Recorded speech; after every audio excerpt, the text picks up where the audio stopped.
Hi everyone, welcome to another journey, and today we are joining an international speaker, entrepreneur, the artist, philanthropist and mother of two kids, as well as being a co-founder of Mindvalley, a leading publisher in the personal growth industry. This guest is dedicated to the last 17 years of her career from teachers like Michael Beckwith, Proctor, Nichols and many more. And we're going to talk about a book which is called Becoming Flawesome. Welcome to the journey. Thank you, David, for welcoming me, and thank you for having me on your show. No, I know I can say your first part of your name, which is Kristina, and then how do you pronounce the second part without me sounding rude? Yeah, it's Mand-Lakhiani, and it's a little complicated because it's half Estonian and half Indian.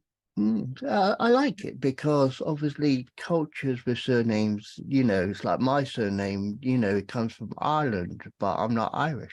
Ah. Well, Anyways, I am Estonian, I'm not Indian. that's okay. So, first of all, we'd like to talk about obviously 17 years in the personal transformation industry. How did you becoming involved in the transformation industry? Yeah, it was a little bit of an accident because I was born in Soviet Union, so transformation and personal growth were not exactly the topics that we had much value about. I was 25 when I got married with my then husband Vishen, and he's the guy who's passionate about personal growth and transformation. The circumstances were such that I had left my successful career back in Estonia and moved in with Vishen in New York after we got married. And since I was rediscovering myself anew and he was just starting Mindvalley, I accidentally ended up in that industry because it wasn't my plan from my education or from my childhood or from any kind of design. But as it sometimes happens with your destiny, you stumble upon it accidentally and then you suddenly think, how could I have planned anything else but that? I understand that. So, it says you're an author of A Transformational Quest, 7 Days to Happiness and Live by Your Own Rules. Obviously, we'll talk about your book, which is coming out very soon, but at the time of this recording, it is, and I don't worry about that, but 7 Days to Happiness and Live by Your Own Rules. Can you explain the meaning behind that? These are two quests, and a quest is what we call online educational programs in Mindvalley. We call them quests, but in essence, it's like an online class with a teacher and it's a course to solve a certain problem. So the 7 Days to Happiness is based on my research and my talks on the topic of happiness. It's a shorter kind of program, just to break into the idea of happiness as a trainable skill. And Live by Own Rules is a course which I had recorded a while back, and it was probably the beginning of my journey, which led finally to this book, Becoming Flawesome. And in that quest, it was a mixture of different things. You know, I've been in personal growth for 20 years now, and of course I've absorbed a lot of teachings, and I wanted to come up with a quest which was universal and all-encompassing. But of course, that was from my point of view. There were parts which were purely my own creation. That's how the whole topic about happiness started. There were some parts which I have learned from other teachers, but it's still up. And in fact, today, one of my students said that she had made quite a few discoveries thanks to that quest. So I'm grateful it is there. Yeah, it sounds really amazing. And it says in your bio about being recognized as one of the top 10 influential people online making a difference in the world today. Now, that's some achievement. Well, yeah, you know, there are a lot of awards walking around. So when I was given that award, I was feeling very proud, and it ended up in my bio. And I do believe that because the point of this award was that there's so much happening in the public eye. Well, we can take social media, for example, and a lot of that is well, without disrespecting anyone, but a lot of that is noise.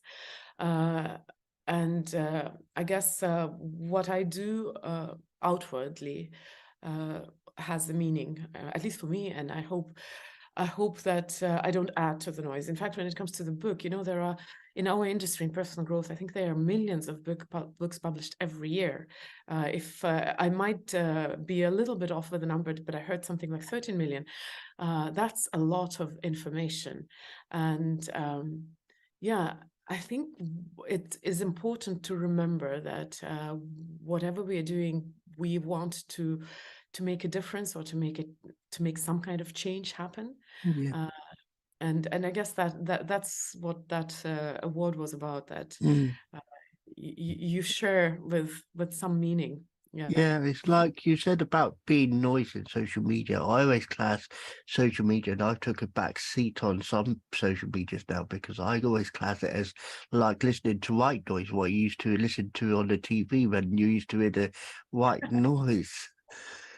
So Yeah, actually, you reminded me when I was a kid, I would come back home and switch on the TV, not because I wanted to watch it, but it was good, reassuring to hear the voice of somebody in the background. yeah, but so the white noise of just hearing the static, it was just, that's how I associate social media. It's like a good thing, but at the same time, it's a bad thing. So to compensate, I just think of the white noise and just class it as that. Anyway, so becoming Flawesome, it says in your book, Becoming Flawesome, it talks about embracing our flaws to live our most authentic lives. And you share your notes on how you lost yourself and how you decided to reclaim your authenticity. Was that easy? You know, in the book, it's an intention, right? When people pick up the book, they probably ask that as a conscious question, or at least they are asked that question and they're conscious about that intention. In my personal life, I think it was more the consequence of what I was doing. And then, you know how sometimes we do things and then in the back, in the hindsight, you suddenly realize, oh, that's what happened. So my personal journey was probably more more the wisdom in the hindsight. But in the book, I of course try and hope to help people to go through that journey consciously and with intention, and not in the hindsight. Now, I have to say that it is not a book about my personal journey at all. It is inspired by my personal experience, of course, like every book is, I think, is inspired by people's personal experiences. It is the very beginning, but the journey is for every reader to take, because it's their personal journey. I can share ideas and exercises and questions to ask and reflection points and things like that. But transformation is something that only the person can create or help along their own transformation. Because it says about authenticity and honesty is a binary. They are either there or they're not. There's no in between. So that is a good way of putting it, because it's either one or the other, or there's no middle. Well, on one side, I think it's something which I would like to see, but I have lived for 40 years. That's the breaking point, which I actually refer to quite a lot in my book. When I was mostly authentic, mostly, but then there was this 5% of compromising your values and what you are, of selling a little bit of your soul for the sake of, let's say, success or or fame or something like that. And those little compromises, they seem like they're not a big deal when you look at it in percentage points, but when it comes to your living experience, even this 5% of being inauthentic or not being honest with yourself, or pleasing someone despite your own well-being, these 5% can ruin everything. That's I think the point of me saying that they are binary. We should be quite protective about these things, but in this world we survive in a lot of gray areas, unfortunately. Yeah. I mean, reality is like that. And it then goes on to saying about each chapter addresses a different issue that you, as a reader, may face, ranging from acknowledging and accepting your feelings and the pressure to be perfect to finally breaking free from the rut. So I assume it's about making you understand yourself more as a person. Yes, definitely. It's definitely aiming to help the reader to learn to hear themselves again, and to explain why it might sound like it's strange. I mean, we we see ourselves in the mirror every morning, and occasionally we get a chance to stay on our own and to stay with our own thoughts. But what happens is that we get busy. Our society is very passionate about keeping busy, about being productive, about being efficient. So contemporary people have hard times to slow down. So I'm not talking about health benefits or emotional health benefits in slowing down and not being so overwhelmed. I'm talking about your relationship with yourself. So because we're in this constant rut, we tend to not have enough time to focus on every single aspect of our being, and we are all multifaceted. We all have a lot of different social roles that we play, and according to social roles theory, we mostly prioritize social roles which are more valued by the society. So for example, if you're a mother and an entrepreneur, you're tempted to prioritize entrepreneurship over your motherhood or parenthood, for that matter, because I think fathers probably struggle with that even more. Or let's say if you are a celebrity, a social influencer, and I don't know, a child, or like somebody's child or a parent or a friend, the role which is more prioritized by society is the celebrity, obviously, or the influencer or the marketer, whatever professional. And we get so stuck in those roles which are highly prioritized by the society or highly valued by the society that we are forgetting the other aspects of our own being, which are still important, are always important, but we don't have time for them. We don't have focus for them. And there's nothing wrong in selectively choosing one or another social role in different settings. What's the problem is that when we forget the human behind all those masks and social roles, then naturally we stop hearing that human, we stop hearing their needs. And when we have a contradictory situation where, for example, your responsibilities are contradicting with your mental well-being, Yeah, so very often we disregard because that society expects us to be professional, to be unemotional, to be efficient, and that's what we do. so Our- finally, Kristina, because I know I'm trying to watch the time. I don't know what it says on your side, but on my side, I Yes, know. I'm so sorry. I'm so sorry. Yes, we can go on. But the argument is, and I want people to understand this, everyone has a vision for their, to say to people for the future. What would you say to people looking for themselves, for their future? What would you say to inspire them? Um, I think that the journey back to oneself is a little bit of a scary journey, because we are forgetting who we are, and sometimes we are worried that what if I become truly honest with myself, completely honest, 100%, not 95%.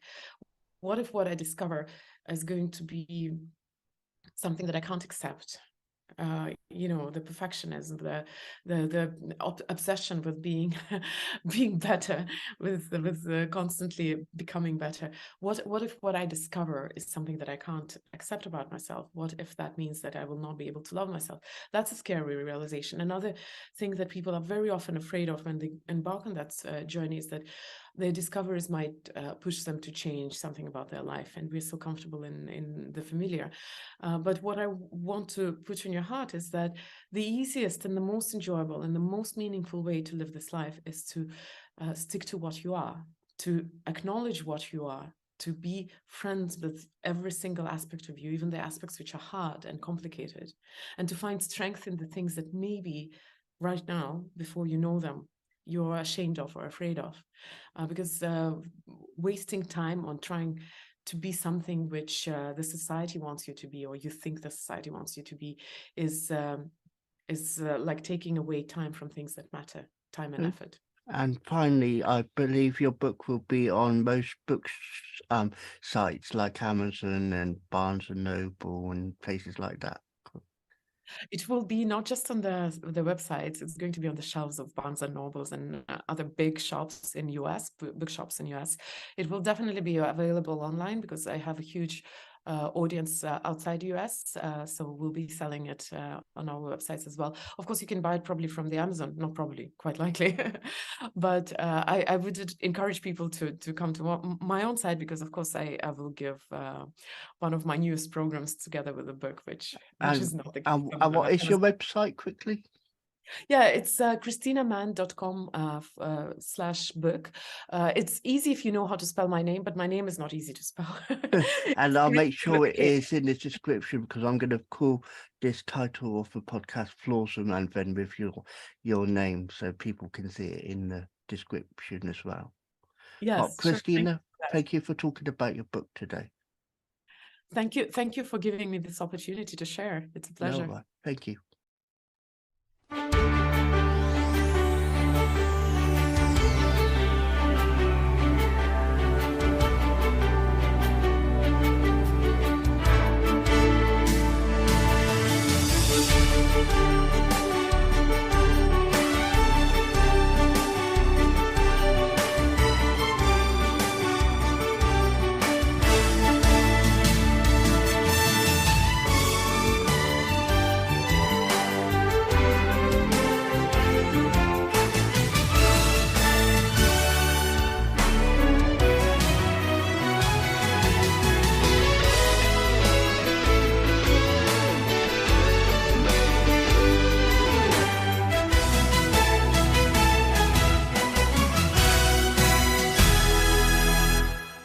That was The Journey, hosted by Wise Words Imaging, hosted by David Hackett. Be sure to like, subscribe and listen to another journey coming soon.